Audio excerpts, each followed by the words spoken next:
Qué lindo poder tomar este tiempo para adorar a nuestro Dios. Bueno, y algunas noticias. Queremos agradecer mucho a todos aquellos que han estado colaborando con las canastas. Eh, Gracias a aquellas personas de la iglesia que han continuado ofrendando, han continuado separando de lo que Dios nos da para poder compartir con otros. Ya sea, bueno, en dinero para los gastos que tiene la iglesia, que sea también quizá a través de alimentos que acercan para las canastas. Algunas personas han estado colaborando, incluso algunos que no son de la iglesia han estado colaborando con estas canastas. Así que muchas gracias a cada uno de ustedes. De verdad, Dios te está usando. Y bueno, qué lindo es poder ver cómo Dios también nos bendice a nosotros cuando nosotros tenemos un corazón generoso. Eh, pero bueno, también recordarte que los miércoles a las 18 horas estamos teniendo la reunión de oración por Zoom. Eh, Preguntanos, mandanos un mensaje o lo que sea si no estás en el grupo de la iglesia, si te querés sumar. Es un lindo tiempo donde podemos compartir cargas, motivos de oración, reflexionar sobre algún pasaje, alguna de las cosas que Dios nos quiere estar hablando. Y también los sábados 20:30, si sos joven o vos te considerás joven, también escribinos, sumate porque tenemos la reunión de Zoom.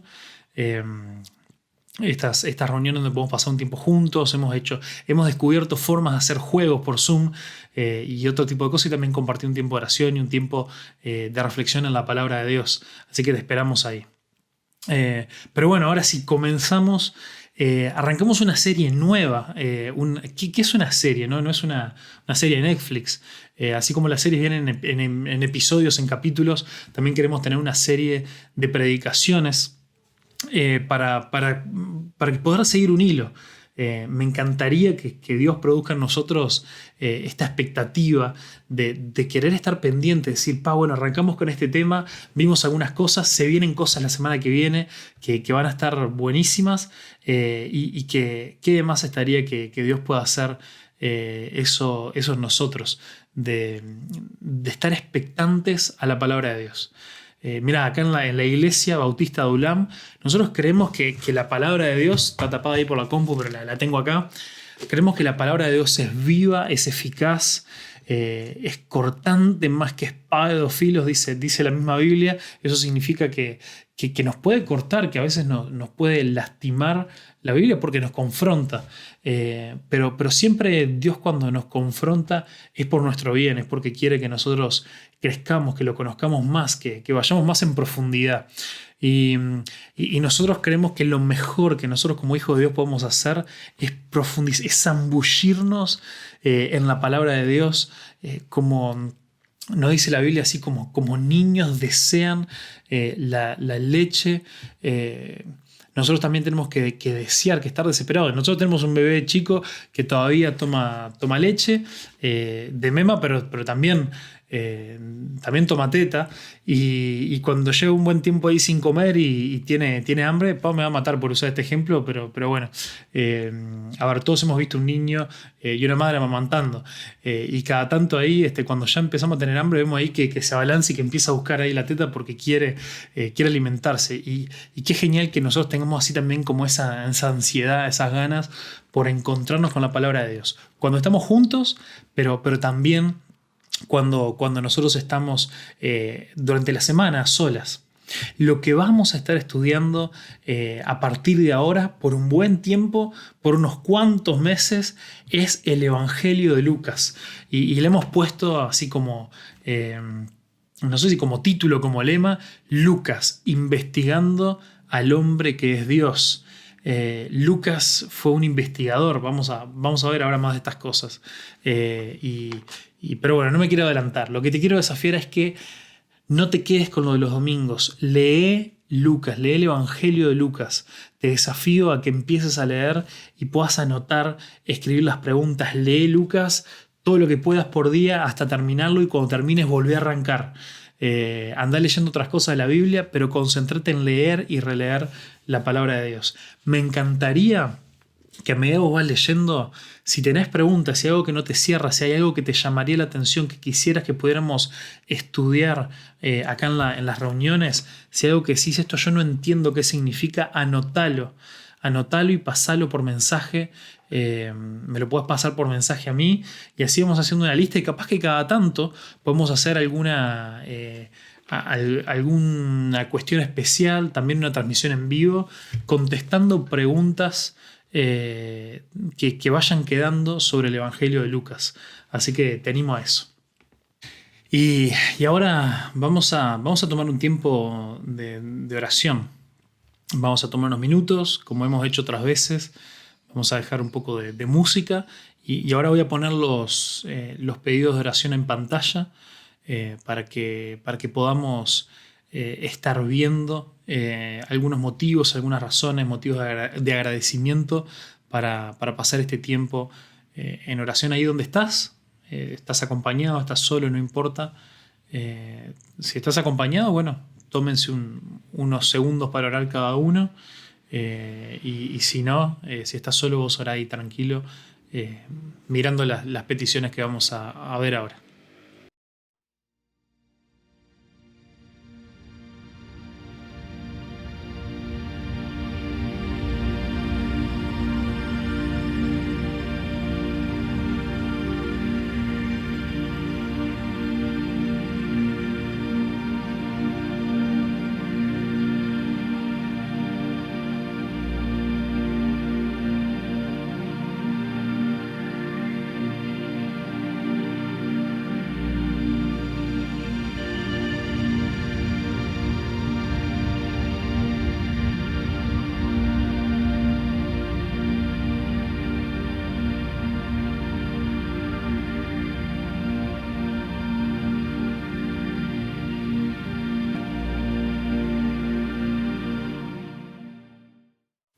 Entonces, Lucas, investigando al hombre que es Dios.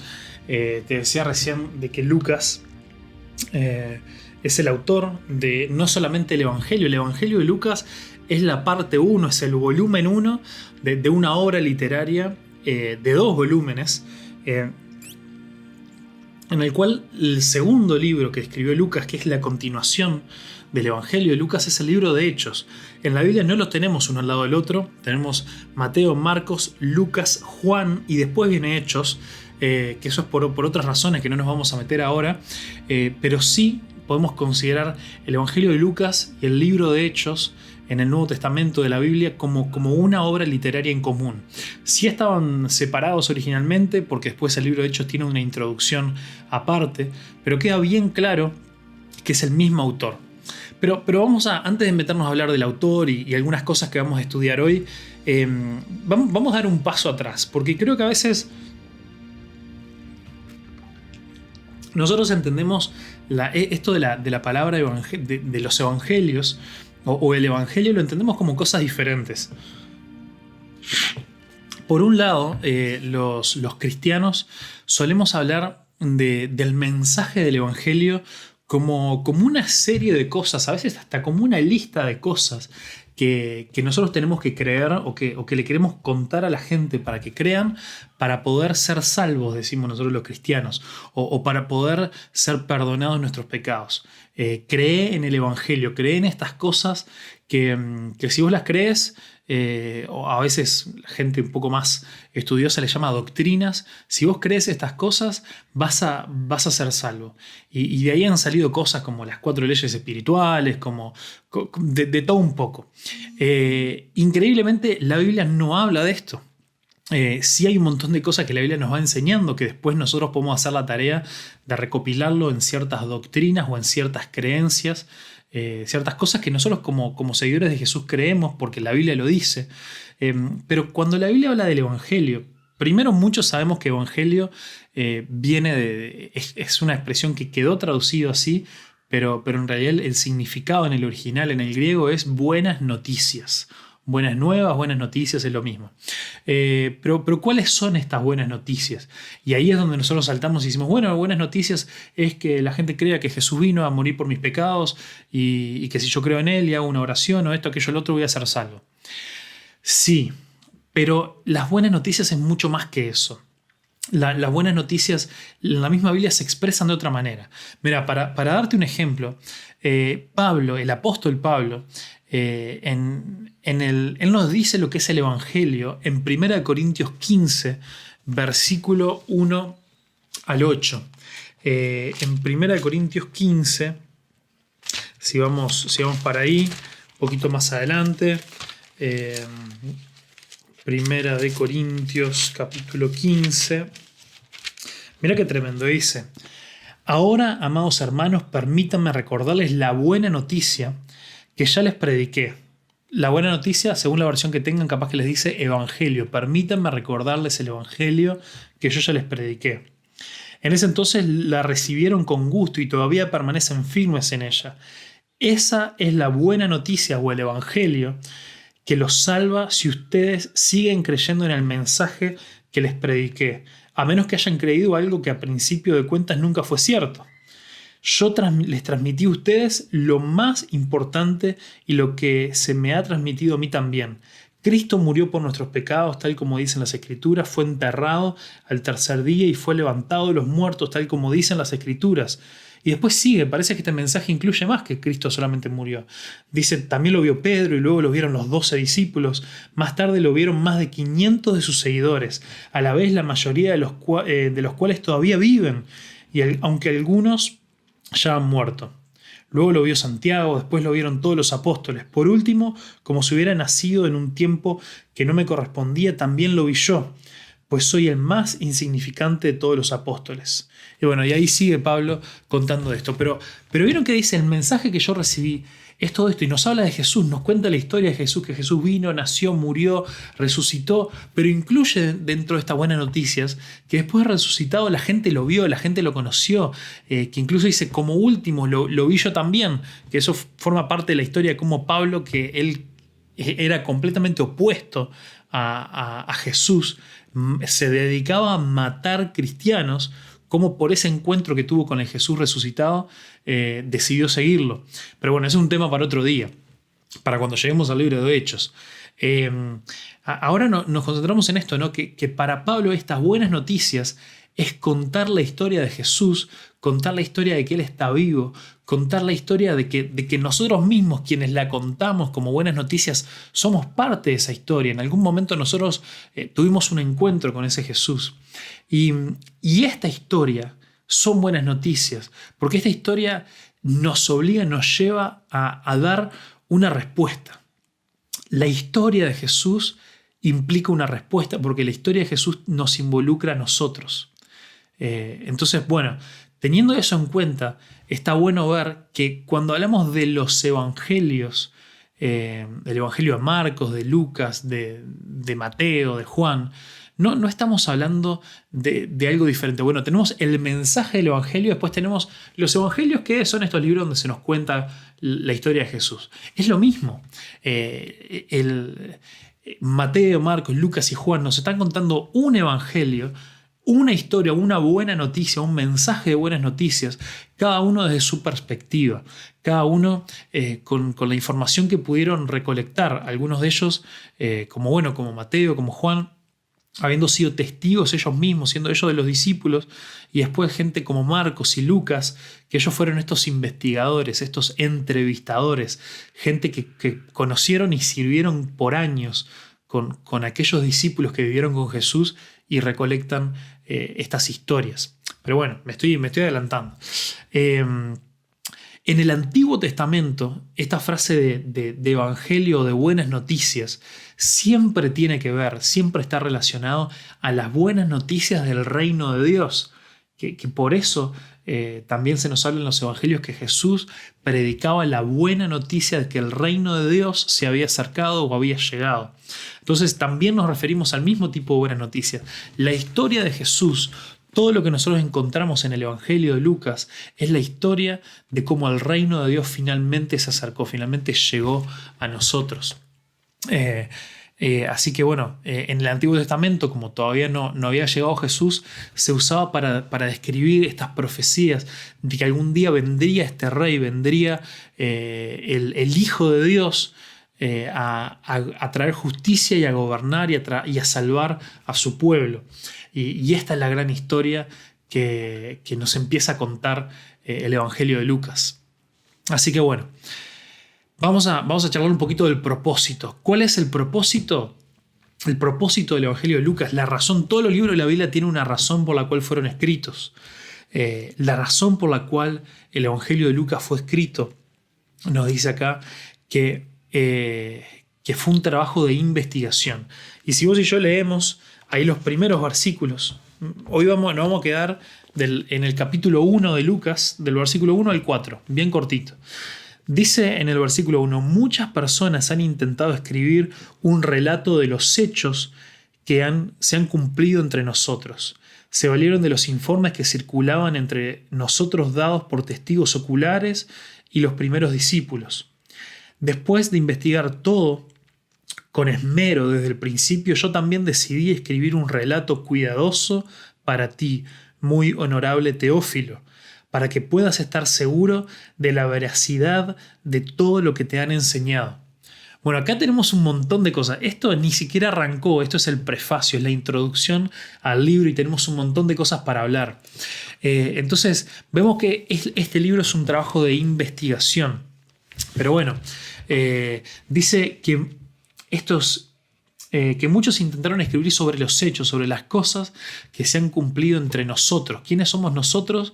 Lucas está entre este grupo de discípulos, entre este grupo de seguidores, de los primeros cristianos que decidieron seguir a Jesús y creer en que Jesús había resucitado.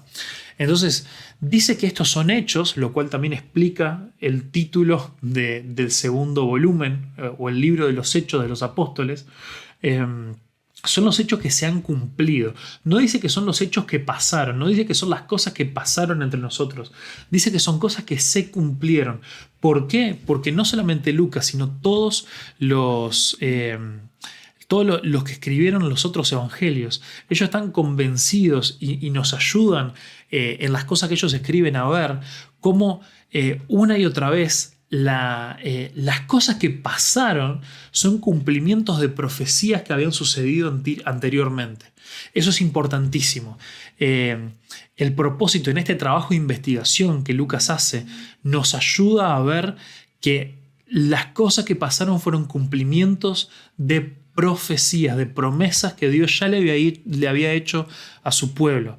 Algo que también nos ayuda a poder creer y entender cómo Jesús es el enviado, el ungido de Dios, a quien tenemos que prestarle completa atención porque Dios lo envió.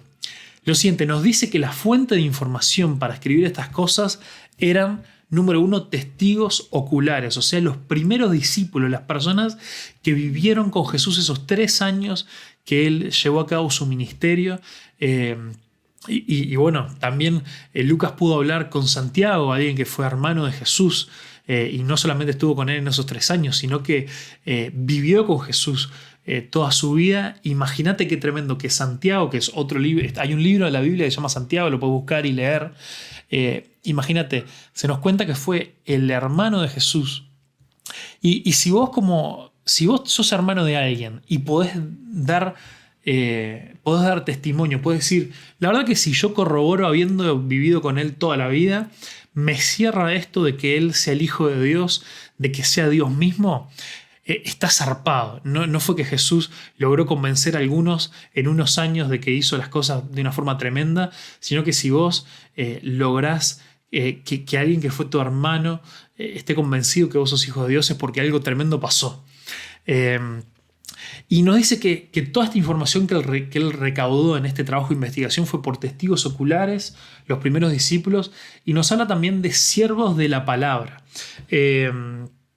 Dice, esto no lo dice en esta versión que estoy leyendo yo en la NTV, pero si voy abajo del todo, tiene tiene asteriscos ahí al final del versículo 2, que es algo que también en la versión Reina Valera lo dice, que dice que en griego dice que aquellos que desde un principio fueron siervos de la palabra.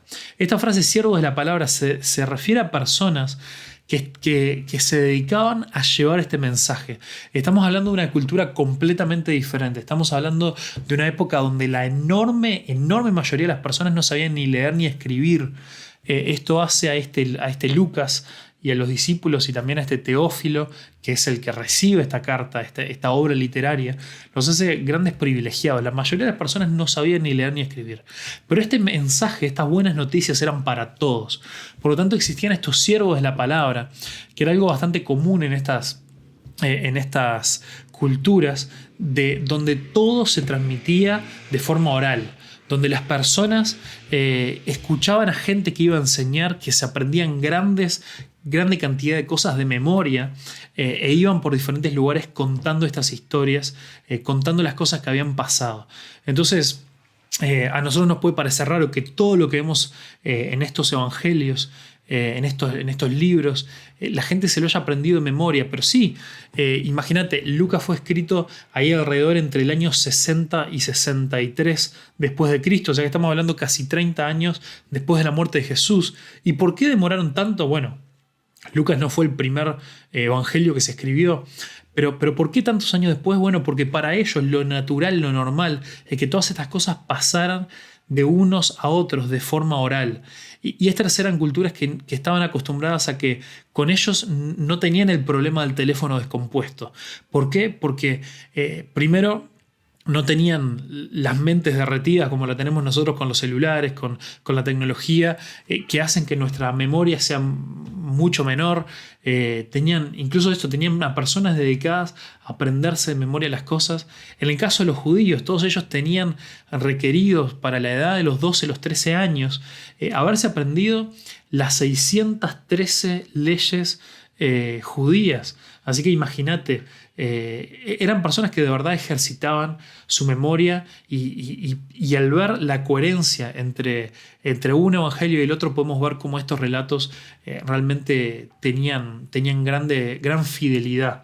Pero bueno, se empezó a ver la necesidad esta cantidad de años después de escribir estas cosas, de que quedaran por escrito, porque estos testigos oculares empezaban a morir. Vieron que Pablo, en el versículo que leímos de 1 Corintios 15, dice: muchas de estas personas todavía están vivos, así que vos podés ir y les podés preguntar.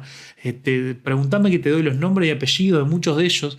Podés ir y ellos te pueden contar cómo vieron a Jesús hacer todas estas cosas y además lo vieron vivo después de que resucitó.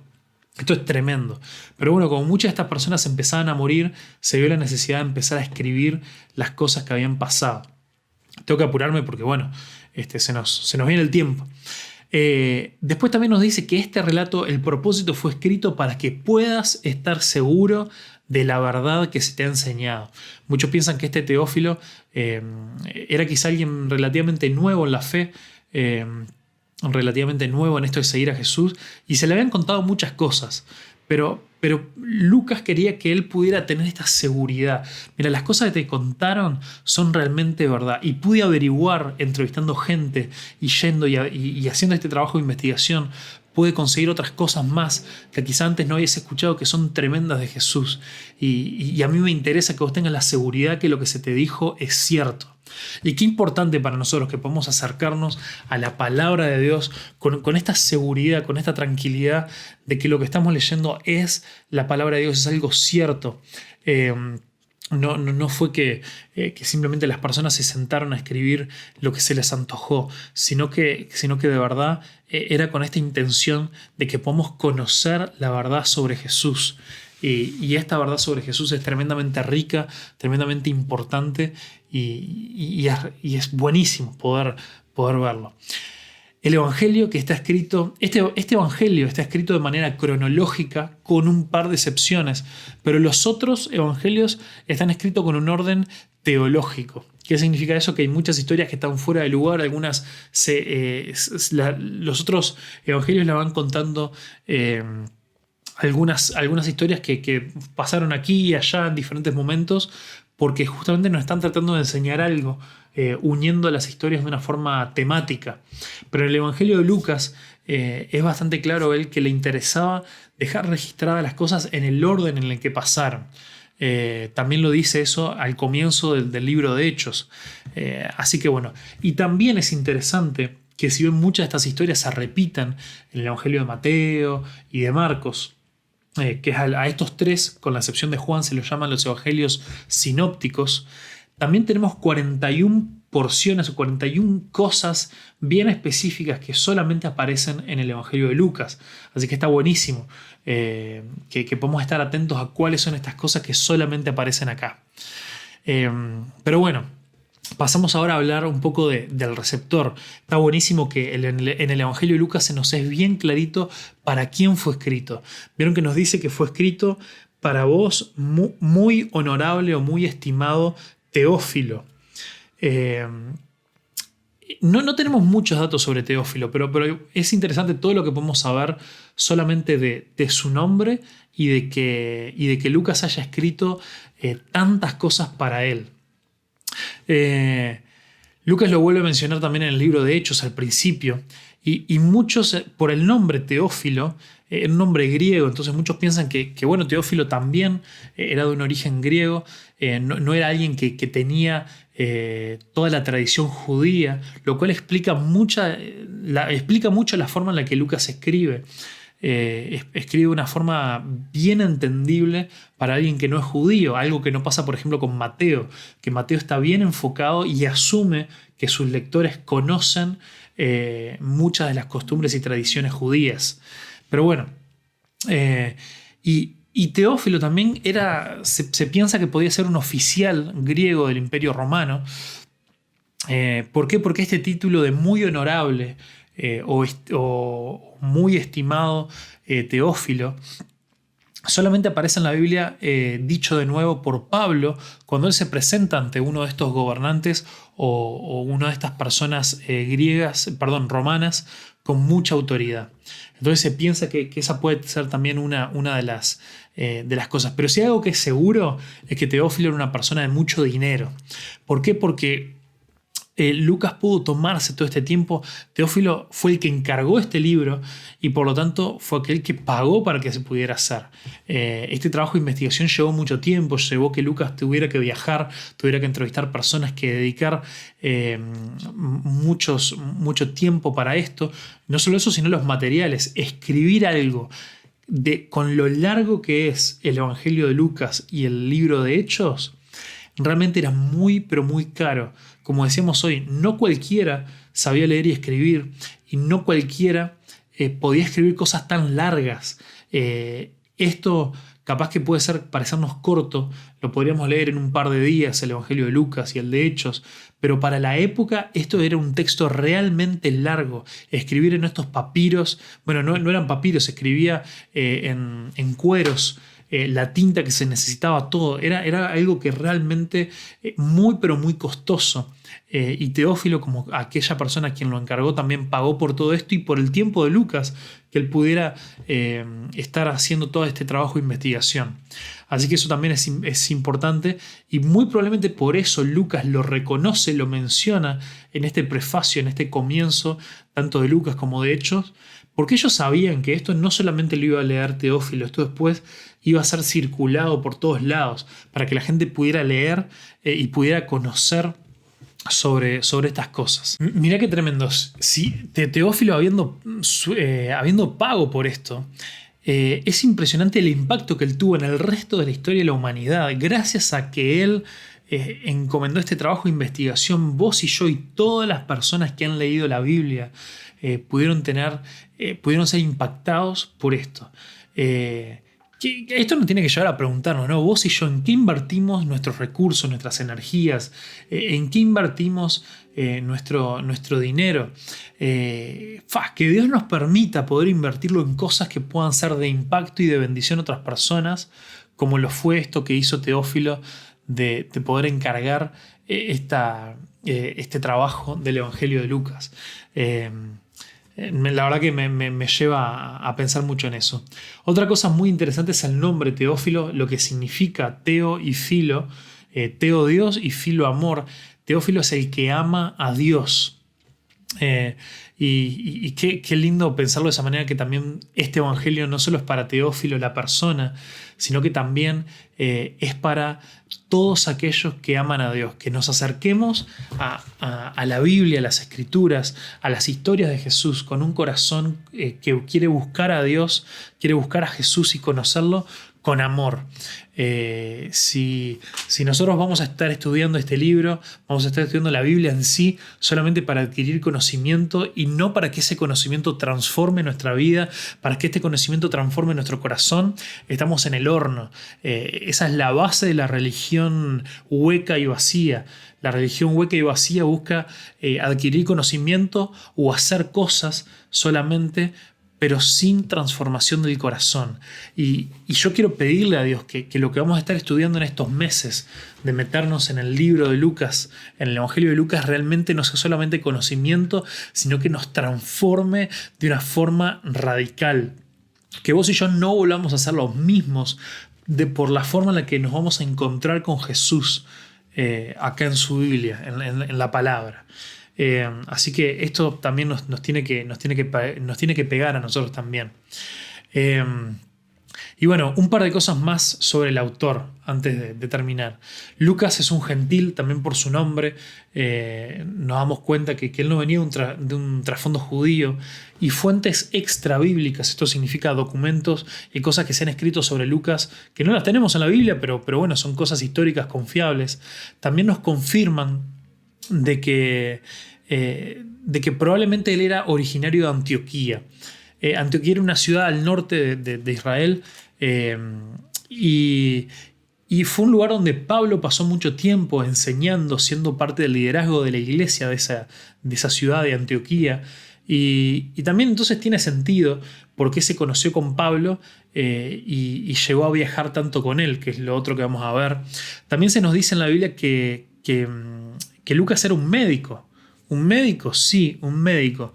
Era un médico, o lo más parecido, a ver, no un médico como lo que de hoy en día. Imagínate lo que podría llegar a ser un médico en esa época, hace tanto tiempo, con conocimientos mucho más reducidos, pero es una persona que se preocupaba por la gente, que los cuidaba, que intentaba ver cómo podían estar mejor. Esto lo vemos en Colosenses 4, versículo 14. Es Pablo hablando y dice que con él estaba Lucas, el médico.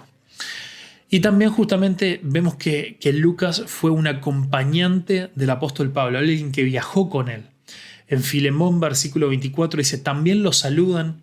Pablo está terminando la carta de Filemón, y dice, en su saludo final, le dice, también lo saludan Marcos, Aristarco, Demas y Lucas, mis colaboradores. Pablo, el gran apóstol Pablo, pone a Lucas dentro de su círculo íntimo de colaboradores. Y lo que es más, y lo que es tremendo, que es una cosa que vamos a ver que fue muy particular de Lucas. Pero bueno, deducimos que Lucas era muy educado, no solamente porque era médico, sino además porque la gente que lee la Biblia en griego, los grandes estudiosos, dicen que el Evangelio de Lucas y el libro de Hechos tienen el mejor griego de todos. A ver, mucha de esta gente tenía el griego como un segundo idioma. El resto el apóstol Pablo, los otros discípulos, las otras personas que escribieron la Biblia. Entonces tenían errores gramaticales o cosas así, pero dicen que la forma en la que Lucas escribía era muy elegante, era un griego muy pero muy bueno. Esto nos enseña el hecho que él era médico y que era muy educado. También nos muestra que esta era una persona amiga de los escépticos. ¿Por qué? Porque era un tipo muy educado, era un tipo que le interesaba llegar a la verdad, un tipo con mucha educación. Por lo tanto, fue por esto que se tomó tanto tiempo para investigar de una forma exhaustiva lo que se nos va a enseñar en este evangelio. Lo otro que vemos es que era un tipo humilde. Era un tipo humilde. ¿Por qué? Porque no sabemos mucho de Lucas, porque él no se menciona a sí mismo. Él, principalmente en el libro de Hechos, podría haber hablado muchísimo de él, porque él acompañó al apóstol Pablo en muchos de sus viajes. Sin embargo, él no se menciona a sí mismo, no alarde de eso. Siendo un tipo tan educado, podría haberse dedicado a ser él quien predicaba, quien iba, quien hacía esto, aquello, lo otro. Sin embargo, él entendió que su lugar era estar junto al apóstol Pablo y a otros acompañándolos y siéndoles de apoyo. Qué tremendo que nosotros podamos imitar esta humildad y que no nos interese lo que podríamos llegar a ser, sino nos interesa el lugar que Dios ha reservado para nosotros. Y por último, y quizás lo más importante, por eso quiero hacer un énfasis en esto, podemos ver que Lucas fue un hombre fiel, fue una persona que de verdad estuvo dispuesto a muchas cosas. No solamente quería ser un gran autor de libros para que otros leyeran sobre sus historias y anécdotas. Junto con su humildad fue un tipo fiel. Y quiero ir a ver un poquito esto. Miren, vamos a 2 de Timoteo, más adelante.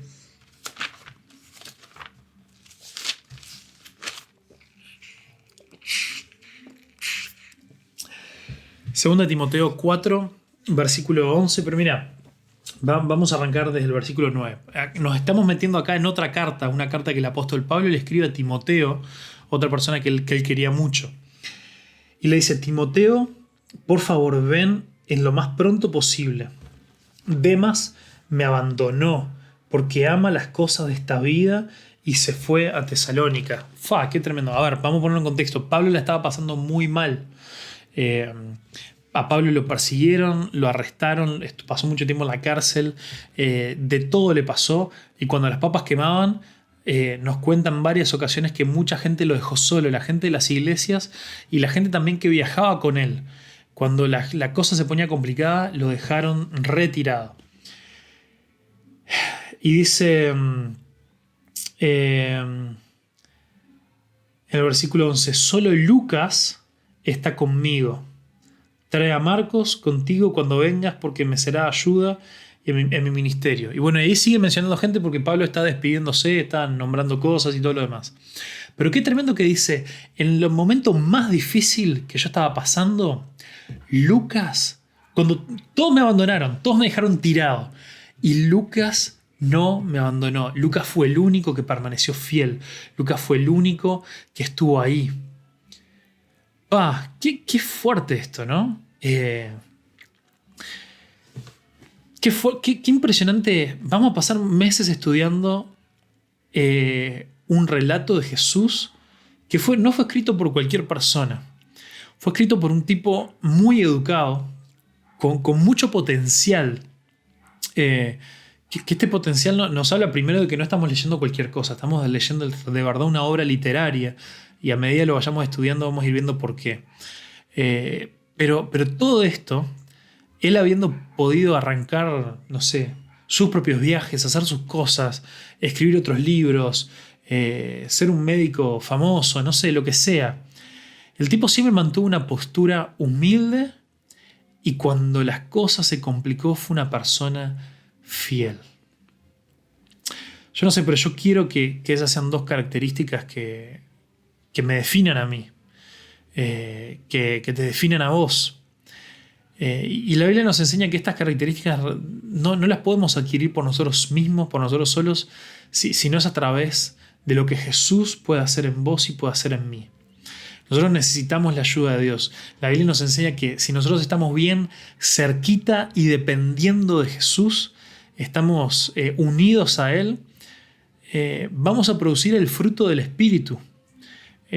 Primero, para esto necesitamos ser verdaderos seguidores de Jesús. Necesitamos haber sido perdonados nuestros pecados.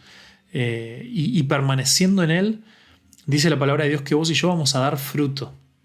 La gente va a poder ver y va a poder realmente entender que somos seguidores de Jesús por cómo es nuestra vida.